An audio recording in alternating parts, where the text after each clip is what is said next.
All right, straight to a Fox News alert. The July jobs report just released. Much higher than expected, the U.S. adding 528,000 jobs last month. Headline here, this is a blockbuster report. This is much higher than anybody was expecting. 528,000 jobs created in the month of July is more than double the expectations, which called for job growth of 250,000.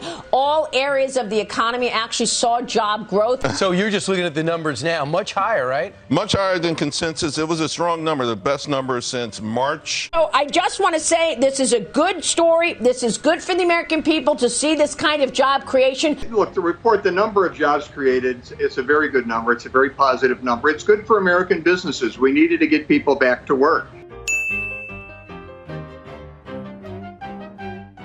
The bad news is that the Federal Reserve will continue raising interest rates aggressively. That's going to make our borrowing much more expensive and holding debt much more expensive. This ensures that we are going to see a Federal Reserve that stays as aggressive as ever. The unemployment rate went to 3.5% from 3.6, but participation actually went down. So we're at 62.1. Right at February 2020, when the pandemic hit, we were 63.4. So it's still somewhat amazing to me that we have not gotten back up to the same level of participation, despite the fact that wages are higher and jobs are plentiful. I would point out the one thing that the administration doesn't seem to be emphasizing at all is the labor participation rate went down. And if you look, since the pandemic began, we've added about 4.4 million people to the population, but we've got 5 million more people that aren't in the labor force. The labor force participation rate was not lost on me. 62.1%. It's ticking down, so it's actually going in the wrong direction, Andy, and I think that's a really important point.